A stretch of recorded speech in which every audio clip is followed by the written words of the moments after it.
Décidément, Visque nous invite à prendre de la hauteur lors de la visite des vieux métiers. C'est certainement une des vocations de celui-ci, regarder en face notre passé pour mieux apprécier nos racines et notre histoire. Nos devenirs en dépendent. Et c'est justement ce que font Martine et Aimé. Martine donne une nouvelle dimension au vieux métier, en introduisant la tradition orale, non pas à côté, mais en complémentarité de la science du geste, efficace et créateur. Je vais vous raconter l'histoire de la fileuse qui ne voulait pas filer. Ah. Ça. Un jour, une fileuse dit à sa fille: « Va, ma fille, c'est l'heure de prendre ta quenouille et de te mettre à ton rouet. » Ah. Oh, ma mère, je n'en ai pas envie. Elle est montée quand un monsieur passe par là. Il s'arrête.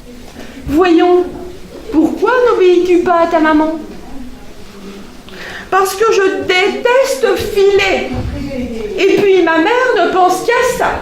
Et pour elle, et pour moi. » Le monsieur propose alors à la fille de se rendre avec lui chez le marchand de lin.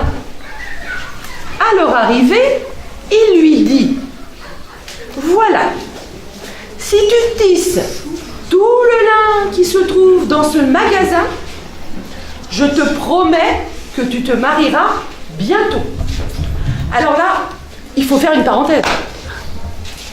Il faut faire une parenthèse. Vous avez remarqué, dans tous les contes, dans toutes les histoires, on a l'impression que toutes les filles veulent se marier.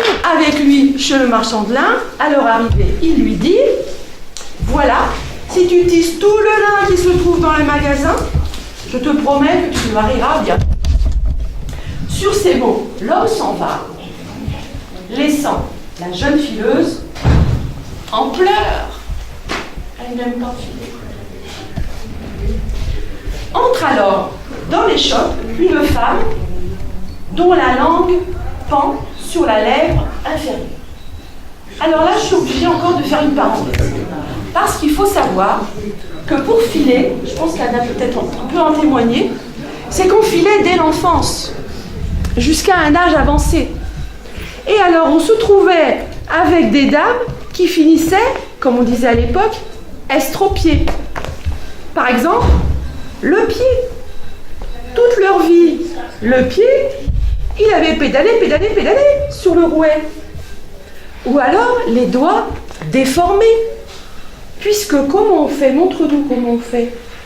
On tourne la fibre avec les doigts pour en faire un fil. Et quand on a fait ça depuis toute son enfance, eh bien, il y a des personnes qui finissaient avec les doigts ou les mains déformées. Et la troisième chose qui arrivait,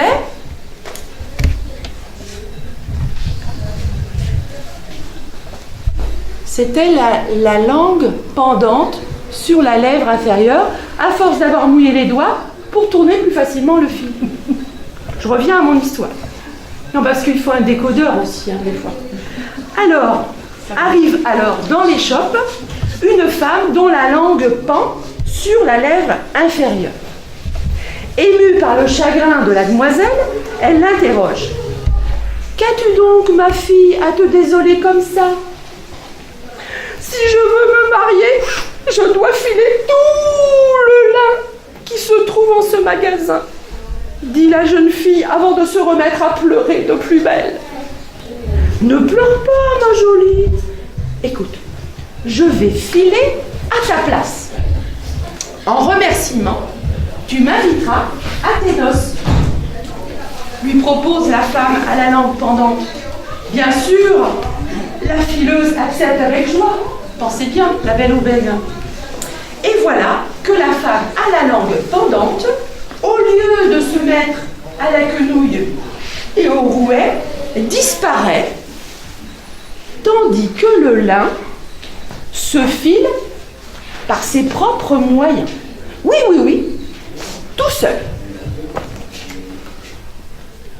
Quand tout est filé, survient alors le marchand qui rentre à sa boutique. Aussitôt, croyant que la jeune fileuse est à l'origine de ce prodige, il lui offre de l'épouser. C'est donc bientôt le matin des noces et le cortège se dirige vers l'église. Sur la route, la jeune fille se souvient de la vieille femme à la langue pendante et s'écrie « Oh, j'ai oublié d'inviter ma bienfaitrice à mes noces. » Par enchantement surgit alors la femme. « Pardon, bonne femme, tout à ma joie, j'ai oublié de vous inviter à mes noces qui ont lieu justement aujourd'hui, explique la fiancée. Qu'importe, je viendrai, ma fille, répond simplement la vieille femme, mais ce soir seulement. À l'heure dite, arrive au souper nuptial la femme à la langue pendante.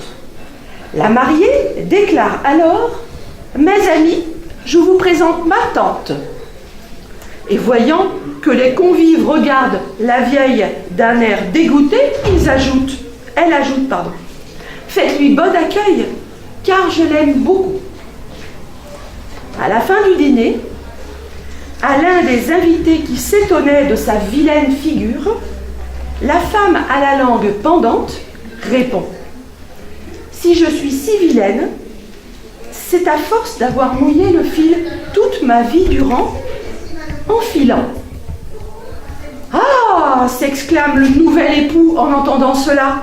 « Alors, si c'est ainsi, je décide que jamais plus mon épouse ne filera, ni pour moi, ni pour qui que ce soit. » Cette dimension s'appuyant sur des contes anciens qu'elle retranspose a le mérite de poser une question essentielle, à mon sens, et d'actualité. Poser la question, est-ce les métiers qui déterminent nos devenirs ou pouvons-nous être acteurs de nos vies, en faisant des choix répondant à nos aspirations profondes? À chacun d'y répondre. Aimé, pour sa part, démontre de belle façon que des activités manuelles, telles qu'elles les pratiquent, en l'occurrence le tissage, engendrent un bien-être à la fois physique et psychique. Alors, ça s'appelle une navette. Une navette. Alors, bien sûr, vous connaissez bien sûr des navettes. Oui, pas celle-là. C'est la navette spatiale. Je dis c'est le même principe, hein, la navette spatiale, elle va et elle vient. Oui, ben, donc c'est le même principe. Sur le site de la... Le petit métier à tisser, c'est exactement le même principe que les plus gros. Voilà, celui-là Ah, il est petit parce qu'il était pour une ergothérapeute. Ah d'accord. Il travaillait dans une maison de retraite. Ah oui. Et c'est une capacité justement de rééducation. De rééducation Voilà. des mains, oui. Et spécialement, c'était pour la rééducation de la main et de l'épaule. Ah oui. L'articulation des épaules, fallait donc... Qui oblige à travailler. Qui oblige à travailler, Ah donc, oui. à travers un travail... agréable, manuel, mais créatif, agréable, oui. hein. Créatif, oui, bien sûr. Créatif aussi, donc elle va faire une rééducation. Aïe. Ah oui, c'est à renouveler ou à reprendre. C'est peut-être une des fonctions des vieux métiers aussi. Le vieux métier a une fonction sociale. Ah, ça c'est évident. C'est évident. Ouais. Pour ceux qui y participent, mais aussi pour ceux qui viennent. Il y a un échange. Il y a un échange, oui. C'est un échange de savoir-faire. Parce que... Et vous le sentez ça dans les visites que les gens, vous vous apportez forcément quelque chose. On ça, apporte c'est sûr. quelque chose, mais les gens qui viennent visiter, ils ont aussi des connaissances. Ah bah bien sûr, oui. Donc je dis échange de savoir-faire parce que eux, ils ont aussi des trucs à dire. Et ça c'est fructueux pour vous. Pour moi, c'est bien. C'est bien, oui. Bah, c'est ça l'échange en fait. C'est bien. Ah, Donc je ne suis pas en position, en posture de professeur. Je n'ai rien. oui, voilà, c'est voilà, ça c'est de la pédagogie, ça quand même. Oui, oui. Ah, par l'échange. L'échange. Voilà, l'apprentissage par l'échange. Voilà. Parce que ça tourne toujours. Ça tourne, c'est le plus intéressant. Merci. Pour du deux. Oh non, Voilà. Je vous remercie beaucoup. Très intéressant. Non. Aimer décidément, comme visqueux, prend de la hauteur.